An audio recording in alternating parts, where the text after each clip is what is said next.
1380 KCIM Sports presents KCIM Sports Rewind. A look back at the week in high school sports. Brought to you by St. Anthony Rehab Services. Here's Sports Director Jeff Blankman, John Ryan, and Jeff Honnold. Well, the grand plan for KCIM Sports Rewind today was to talk about a great NBA championship for Nick Nurse and the Toronto Raptors. All right, what's plan B, guys? That's why we don't plan things. That's why this is an unscripted show. We came this close to be to talking about that. Leonard, back up Van Fleet. Van Fleet kicks it out Lowry. Lowry for the win. Won't go. And there'll be a Game 6 in Oakland. Yeah, unfortunately, that tip by Draymond Green at the end, and that was all she wrote. Yeah, that and the three, I think that... Steph Curry. No, wasn't Was it? Steph. Klay Thompson? Klay Thompson, yeah, sorry, I'm kind of out of it this morning. The three that Klay Thompson hit last night was pretty big. Did you notice he's throwing this morning? You know why? Because he just got out of bed. That's why. did. He just rolled out of bed. I did. I absolutely... The other way? There we go. All right. You sure people don't you want don't to need just to see me today because I might be nodding off and hitting the microphone. You sure people don't want to look at the mic instead of Jeff? It was a tough game last night, though. It seemed like the Warriors would pull ahead, Toronto would come back, and then finally, a horrible injury by Kevin Durant last night. Ugh. You got to feel sorry for that. He came out, hit a couple of three-pointers at the beginning of the game. You're thinking, uh-oh, Durant's back, and he's at full strength. Then the Achilles injury happened, and boy, that just changed everything, I think, for the Warriors. They're thinking for the games 6 and 7. It did, and I will say this, too. Embarrassed for the Toronto fans last night, which have been great. Yeah. The fact that they were cheering his injury Yeah, early no. on last night. A few, yeah. It wasn't a few. Was It was a vast majority of the crowd. In fact, their players had to go out and stop them. I did not see Well, that. you wonder if they're thinking it's just that calf and didn't realize, but still it's an injury. It's an injury. And the worst part about that injury, that's a really tough injury to come back from. Yep. You're looking at probably at least a year of just rehab alone before you're doing anything. So that's a tough injury. Yeah. So hopefully he'll come back. And that was a bad situation all the way around. I thought it was really cool the way the Raptors players kind of got out on the floor right away and shut their crowd up and got them to understand the seriousness of the situation. Yeah, I did not see that part, and I didn't see any replays of that. It wasn't the clap of, oh, we hope you're okay. It was an all out roar of cheer throughout the entire building that he was injured and stuff. So Got to watch some of it. Neat press box over in Denison. No, you got the air conditioned, so every time I turned they were down. So I think it's probably good for them when I quit watching, because then all of a sudden they come roaring back. They were down 10 most of the time I turned. But that's interesting when you're able to watch basketball during a baseball broadcast. Mm-hmm. Yeah. That's always fun. I noticed there was a former teammate of Nick Nurse's, I think, on the sideline. Wearing a Kemper jersey on the sidelines. You got a picture posted on Facebook with Drake. Yeah, I've actually got it right here on my phone that somebody sent to me last night during the game. So I'll put it up here, and we'll see if people can get that. I'm not sure if we can get that, but that was pretty cool. I saw that last night as well. But so we were hoping to talk about an NBA championship, but they got to go back Game 6 now to Oakland, which is never an easy place to win. You got to think, though, the Warriors, they're feeling pretty bruised and battered right about now. Yeah, I mean, I would say they're kind of out of gas. Even watching them walk off the floor last night, and watching their general manager kind of break down, talking about Durant. This team might have been a team that had that one last gasp as a champion, and they are a great team.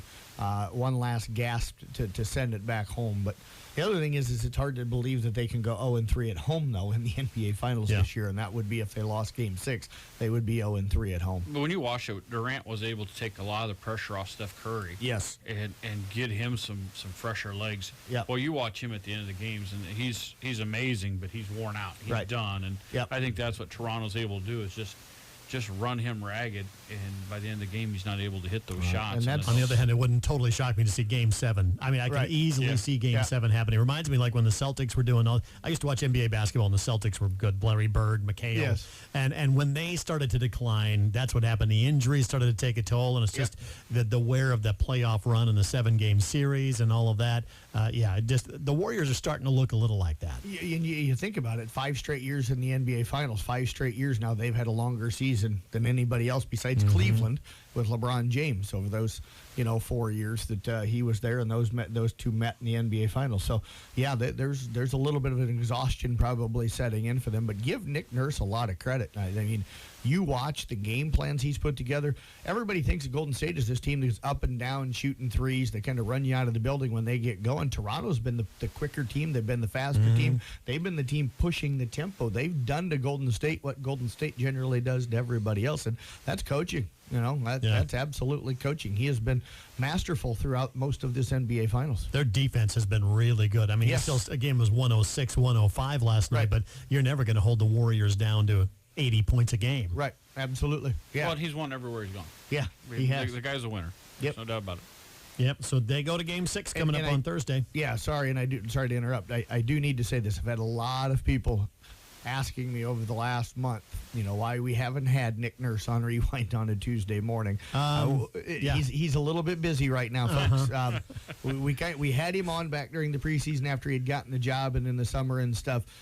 The conversation, he's busy through the season. We've kind of left him alone. We'll get together with him coming up after the NBA Finals. It might not be the week after the NBA Finals, It might be a few months down the road. Yeah, but, we're just trying not to pester him too much because he's getting bothered by a lot of national media and everything else all the time. So you kind of want to let the guy kind of focus on the job and stuff. But, we certainly will talk with Nick Nurse again. We've had him on this show before, and we certainly aren't done talking to him, that's for sure. I can tell you for one thing, if my phone goes off and it IDs Jeff Blankman, I take that phone call right away. There's no waiting about it, man. Jeff's calling. I'm on there. Oh, really? I got a swipe button. You just don't know words he's sending me now. Do not contact order. Yeah, I figured you were going to say you had my number blocked. Oh, no, not at all. So, we will get a hold of Nick, but it's ridiculous to think that he's going to join us during the season and during the midst of all of this. Yeah, absolutely. Dude is chasing a world championship. Yeah. We're going to let him go. Yeah, absolutely. So we will have him on and stuff, but it'll be at a little bit of a later date. The scary part is knowing Nick, he would probably figure out a way to do it. He probably would, yep.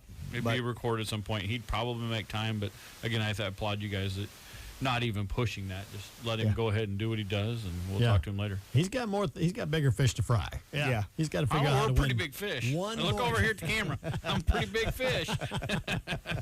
Has he seen the numbers for Rewind? Does he know that? We get a lot of viewers here late. Yeah. So we will catch up with Nick eventually, but you did something interesting this last weekend, too. You were running across the state of Iowa, Relay Iowa. Yep. And, man, I don't know.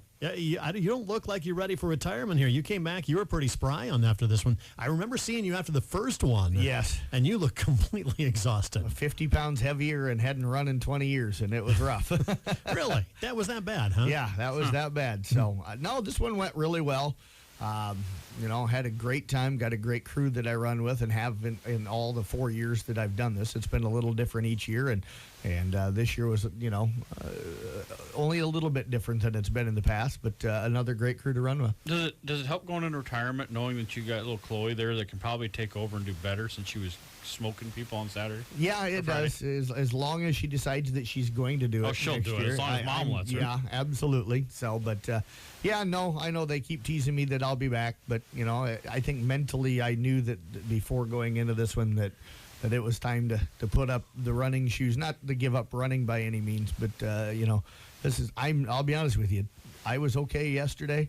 I feel it today. Not the soreness and stuff, but the lack of sleep for 3 days. I'm literally struggling to stay awake right now. Bit of a delayed reaction going on there. Yeah, the body's finally realizing how little bit of sleep you get, and when you're busy trying to cover things and stuff, it's just really hard to recover from. So. First of all, loved following Jeff Storion's pictures of you. Yes. running. Jeff seems to take the best pictures of you all the time and post those. He takes the best pictures, period. So, he finds Blankman at the right moments. And if you get the private pictures that Jeff sends you, they're even better. No, I'm not on that mailing list. Oh, they're good. I do need to explain the whole toe cramp one that he put up. I wasn't actually a toe cramp. I can't remember. You might know it, but I can't remember the name of the muscle that runs underneath your calf. I tweaked that a little bit on Sunday, and it got stiff on me during one of my runs. So I was trying to stretch, and I had grabbed my foot, and I had it up on the dash, and I was yanking on the toe and the foot trying to stretch that so I could go back out and run again. And Jeff, of course, got his camera out and took a quick picture of me there, and I look like I'm in a lot of pain because it was hurting pretty good. But and then he put on there that it was a toe cramp. So what's the hardest part about that? Is it just physically draining? Is it your legs that hurt the most? Actually, is it the lack of sleep? I'll be honest with you, the first 2 years that I ran it was the legs. By Sunday morning, I could barely walk because they were so stiff and sore. But this year, I trained well enough that my legs never really got tired or sore or anything like that. I ran a lot from March on. The hardest part is the lack of sleep. I 4.5, maybe 5 hours from Friday morning at 4 o'clock in the morning until we started driving back Sunday, early afternoon. So it's just it's a lack of sleep, trying to fight through being just sleepy tired all the time. Yeah. But you run like what, 2 miles in a stretch? Is that how you break that up? Yeah, every team does it differently. The way our team does it is like, for example, the first section that the group I was in ran was from Anthon over to Arthur, which is a 36-mile stretch. So it was 6 people in the vehicle. Each person in the vehicle had to run 6 miles at some point. So I try to break mine down so that, I don't want to do 2 sets of 3 and then have somebody else doing a bunch of ones. So if all of a sudden all of us people that are doing 2 sets of 3 are done, then that poor person that's doing ones has 4 miles left, and they're the only one left, so they got to go out and run a bunch of ones, run 4 miles in a row. So I ran mainly 2s this weekend. So almost every time I went out and I ran 2. Sometimes I'd run a 1. Like if we had a 5-mile section, where you had to run 5 miles out of it, I might do like a 2 and then a 1.5, something like that. So, so you really broke it up into manageable distance. Yes, I bet absolutely. I bet that time in between runs got really short by Sunday. Yeah, it did. And the crazy thing is I run with some really, really good runners. We have some Boston Marathoners in there, some guys that run, 6-minute or under 6-minute miles. So you don't get a lot of recovery time. And it's tough because you get inside the back of a minivan or something, you're cramped up. So every time you pull over to the side of the road, you got to get out and try to walk around so that you don't get stiff and sore. But, every group kind of does. There are groups that everybody runs a half mile, so you get 2 vehicles going together, and every half mile there's somebody out running. It's just whatever, your team decides to do. So how many miles total? I did 32.5 myself over the weekend. It's 339 miles total. From Sioux City, where we start, to Dubuque, where we finish. Wow. And by the way, I was talking to him the other day, and he goes, got my first roadkill. And I'm like, I don't know what your lingo is with this whole thing, but explain what a roadkill is, and you got your first one. I did. Every team writes roadkill on the side. It's every team that you pass. So if you pass a team, that's considered a roadkill. So it was kind of an interesting story, as I told John. You're really supposed to, everybody runs with a GPS. So you're supposed to run to the next person that's going to run. And they wait for you where, like, if I said I was going to run 2 miles, our vehicle would drive up, stop 2 miles ahead, and then I would run to the vehicle, and the next person would be waiting out, and we'd do a handoff, and they'd take off running. But there was a team this year that was just randomly dropping people off and letting them run without their other runner being there. Well, they dropped some guy off about 200 meters in front of me, and it made me a little bit mad because their other runner was way, way behind me, and he just took off running. And I kind of got a little bit upset, and I ran a faster half mile to 3/4 of a mile than I probably should ever run. But the anger came out in me, and I passed him, and so I got my only roadkill of my 4-year career. So it's a great way to retire.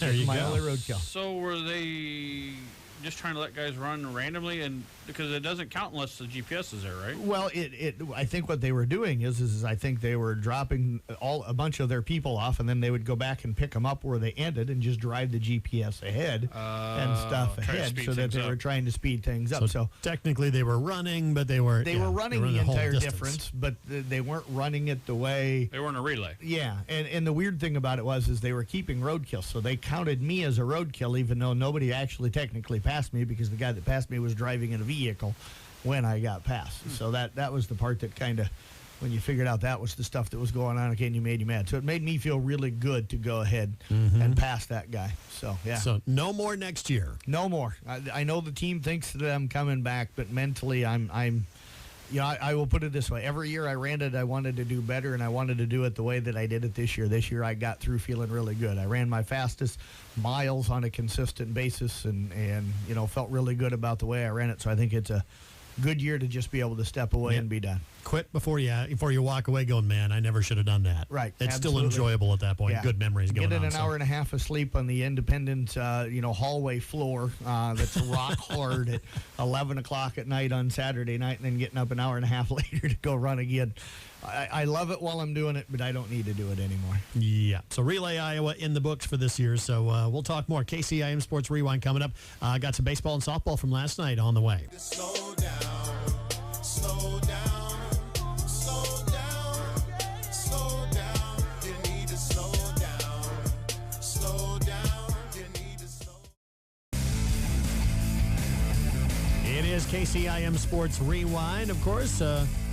We do have that picture now that you were talking about earlier. That the picture of Drake and who was the gentleman in the picture? Frank Moloch. Frank Moloch. Yeah, wearing a Nick Nurse Kemper jersey. So thanks to Craig Lux. He was the one that somebody must have texted that to him last night, and he texted it to me while I was doing the Kemper softball game and let me know who it was. So that was really cool. The story I had heard, by the way, was that that Drake was actually going to be wearing a Kemper jersey. They had sent him a Kemper jersey, and he said that he'd be wearing it, but that must not have ended up happening. Another real quick, cool story. Mike McCaffrey from Carroll High told me a really neat Nick Nurse story here a little over a week ago. I was setting up to do a ball game, a Kemper softball game.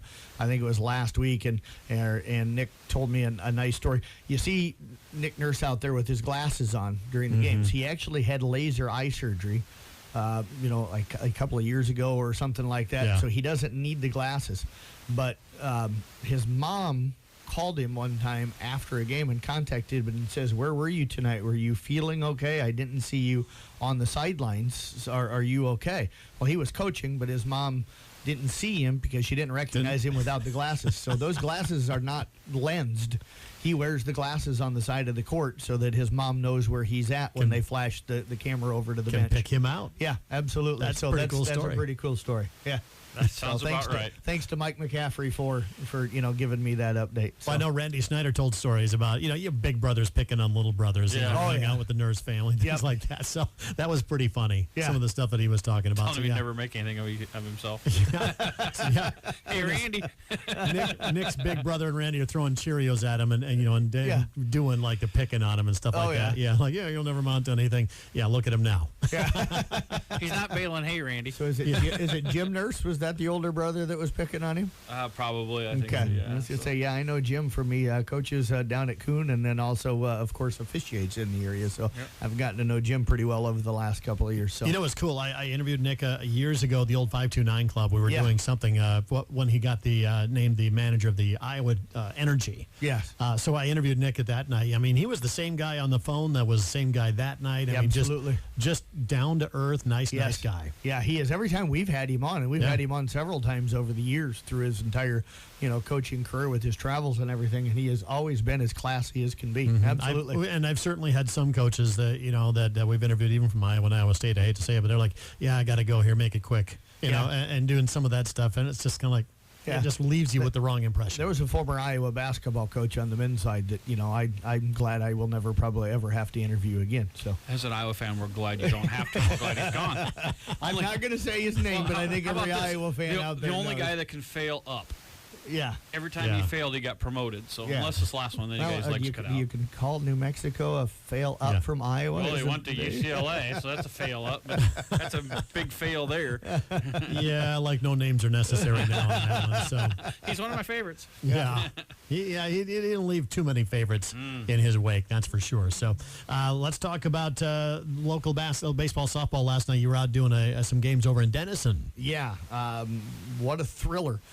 For the Kemper softball team last night. I had 2 hits through 6 innings, trailed a ranked Denison Schleswig team 6-2 going into the 7th inning, and then that top of the 7th inning might have taken as long as the rest of the game. 10 runs on 5 hits and just 1 error. You felt really sorry in a way. Even Coach Bowman said it after the game. Sarah Heilson's a 2-time All-State pitcher for them. Walked 13 in the game last night, probably about 6 of those in the 7th inning last night. Just couldn't find the strike zone all of a sudden and couldn't get an out. And a lot of that came with 2 outs in that inning. Was she missing by a lot, or was she missing just a little bit? She had some wild pitches that were really high. She wasn't real close in the strike zone. So once the confidence goes, and she had some point. issues throughout the game, but at that 7th inning, it was really, really bad for her, and you kind of felt for her. And then Kemper got the bats going. Credit Kendall Hilgenberg kind of got the rally started. Anna Waniger crushed one up the first base side that got gloved by the first baseman for the first out to lead off the inning. And then Kendall came up, was down 0-2, and hit a shot out into left center field for a base hit. And then the onslaught just kind of started from there. There was a bunch of walks in a row, and they eventually got back to Waniger again, and she gets the big hit to put them up by 2, 8-6, and then it just kind of kept landsliding from there, and eventually they got up 12-6. And Chloe Ventiker struggled a little bit with some high pitches early in the game in the first inning, and then she settled in from the second inning on and pitched pretty well.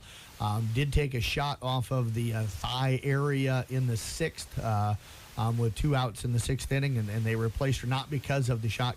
Coach Bowman told me afterwards that Chloe was fine, but she was kind of starting to wear down a little bit, and they were looking for the right spot to put Carly Carpenter, an 8th grader who pitches really well, in. And Carpenter came in and got out of some trouble in the bottom of the 6th, giving up just 1 run, making it from 5-2 to 6-2, and then she came in and pitched the 7th and gave up an unearned run in the 7th inning, and that was it, and closed the door. And that's a really good win for them. Now, by the way, Kemper's got a doubleheader down in Harlan today. I got a text right before the start of the show.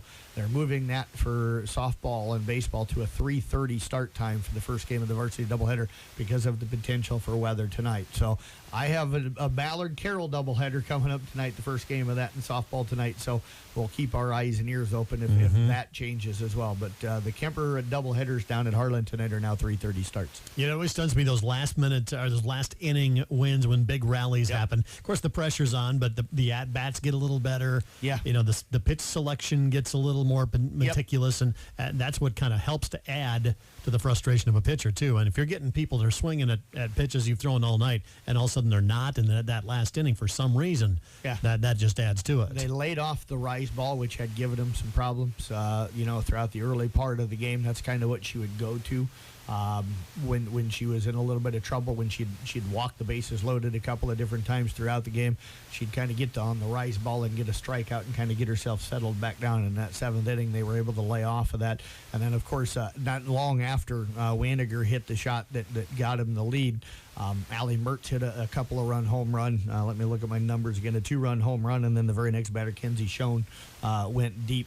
So back-to-back home runs in that 7th inning. And at that point, you saw all the energy, I think, come out of the Denison kids. Now, I did say during the broadcast, hey, Kemper just scored 10 in the top half of the inning, so even though you got a 6-run lead, don't start to celebrate too early if you're Kemper, because this one's not over. But you kind of saw the deflated Denison team come up in that 7th inning. So looking like they already had been beaten maybe at that point. Also, Kemper baseball falls at Denison last night. Well, boy, a heartbreaker for the Knights. They go down early. They got a run right away in the first, then went down 1-4. And Cole Eulenkamp was pitching, and it just wasn't a good matchup. They were able to time him up, and it just didn't work out well for him. So he went on out to left field, and they brought in William Schinkelberg, who did a fantastic job. The freshman came in from the second inning on and really shut down everything, and got into he would actually get the first 2 outs pretty quickly and then struggle. He would walk somebody, so he had base runners on just about every inning, but out of trouble, didn't give up any runs. They got the top of the 7th, and he was starting to run out of gas a little bit. Got 2 guys on with an out, and there was a sharply hit ball and a tailor-made double play that was an error. It was late in the game, and just wasn't able to recover. Walked there, kind of run out of gas. They went ahead and went to Hugebeck, and he got a strikeout. But bases loaded, he walked in the tying run, and then the winning run walked as well. So, they scored those winning runs, 3 runs with 1 hit in the 7th. But a young Knight team, you're going to see this kind of thing.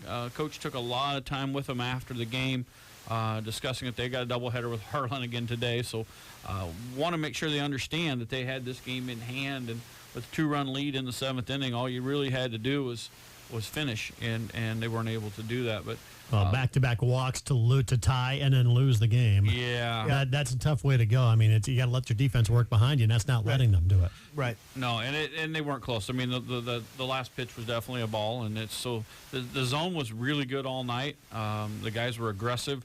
They got 2 in the 5th, 1 in the 6th, and 2 in the 7th to get the lead. So looked like they had a 2-run lead going in the 7th. They had things locked up. They had 1 out and a tailor-made double play, but again, you just got to finish that and to move on. So good play, though. Thrilling win for the Kemper softball team. Disappointing loss for the Kemper baseball team last night. We want to talk about the Merchants here real quick. We'll do that coming up next on KCIM Sports Rewind.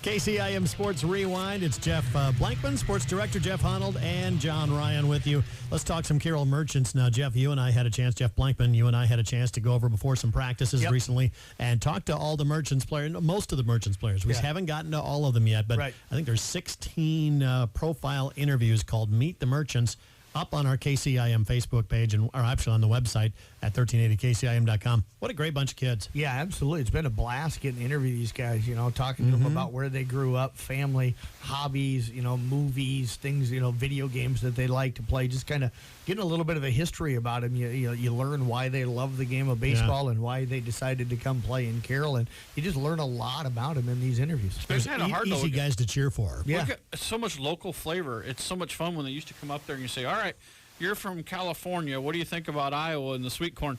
Man, I interviewed a guy the other day from Solon. I mean, there's nothing new here. He just moved to the other side of the state. But fun group, really fun group of young guys and really outgoing group, too. Yeah, a number of guys are actually from the Midwest. There's a guy from Lincoln. I said, well, Blankman's going to have a lot to talk about about that.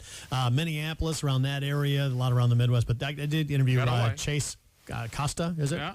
From Hilo, Hawaii. Yeah, I haven't had a chance yet. He wound up at Cedar Rapids to go to college. So there was a coach from Hawaii that actually brought over a couple of players from Hilo. I said, baseball's huge over in Hawaii. Yep. So what's the biggest adjustment? Obviously, he's just like, no hesitation, the weather. Yeah. He goes, it's cold here. Yeah. So he looked like he was a little chilly Saturday, and it was a little chilly Saturday for the ball game, but and you see the resilient group. That's the fun thing to watch. They fight the entire game, and it's been fun. Well, take Sunday. What he said, about 575 was the attendance on Sunday. Yeah, 575. Been over 600 a few times. Yeah, good crowds on hand for all those home games. But that was a game. Peak of Ames is kind of the team this year in the league, isn't it? Yeah, their model's a little different. They don't really do it the way the Merchants do. These kids come in and pay. They are a performance-based place where you pay to play there and you learn. They do a lot of more practicing type situations. So you don't. Last year, I know they weren't getting the same players all the time. They were shuffling the guys in and out. Looks like they've settled that down a little bit now. But so it's a different type. You see a lot of more D1 kids in that area. But the Merchants really held their own, and they think they are going to be able to compete with that. Yeah, I noticed there were some kids from like SDSU and some from some much bigger baseball schools in that peak one. But I tell you what, the Merchants didn't give up. They fell down early, and I thought the games were 7 innings, but on Friday, Saturday, Sunday, you said they go a full 9. Yeah, the weekends we got to work. We got the full 9. And that's you don't think that 2 innings makes a difference. Just try to be up there when you need to go to the restroom. It's a long 2 innings. Yeah, Merchants played well. They came from behind several times, thought they had gave themselves a chance to win, and the game ended at 10-8 on a line out to the third baseman. That could have made a big difference. It would have brought in the 9th run anyway, and at least kept the inning alive. Yeah, a big jump, and he used all of his reach and all of his glove to get it. That would have definitely got us a run there. So. Again, they battled back. They were down, got back, got a lead, and fell behind again. Had a long inning, and I think that's what happened. The pitcher got cold. Talking to Coach afterwards, Cody said he wished he would have gotten him up and had him throw a little bit. So a long half inning, came out and just couldn't find the strike zone the second time through. And they rode him as long as they could with all these games. They're trying to save their arms as much as possible. But Cody said maybe we should have gotten him up and had him toss a little bit. Well, they've got the Fort Dodge Gypsum Miners coming up Thursday at home. So that's the next home game about 6:35. You haven't had a chance to see them yet, I don't think, have you? I have not seen Fort Dodge yet. Okay. But that'll be, again, 7 innings. We're during the weekday, so that'll be a fun game. They're at Bancroft tonight. Been playing really good. Talking with Coach Williams, and he's been great. Cody's just been outstanding, not only with the young players, but coming up and doing interviews and before games and what have you. We've been joking around a little bit, and he likes his team. He likes where they're headed. He sees a lot of upside yet with this team, and kind of getting the pieces and parts put together. They got a couple new players came in, so there are some guys left, and you see that quite often. Things pop up, and so he likes where he's at, likes where he's headed, and a lot of fun. Good time. Yeah, absolutely. They're a fun team to watch. Great kids, too. Look for Meet the Merchant segments online at 1380kcim.com. Thursday night, they're going to be back at home. Lots more Sports Rewind. We hope to have Cody Williams on the show here coming up here pretty soon. Absolutely. We kind of want to do a weekly show with him to do that, to kind of catch up to date on what the Merchants are doing this year. But that's all the time we got. We got to run. We got news coming up here in a few more moments. Thanks for joining us for KCIM Sports Rewind. You can catch a podcast of this program online anytime at 1380kcim.com or the live stream videos on the Johnston Communication page or the KCIM page. When you need to know, KCIM is the place to listen.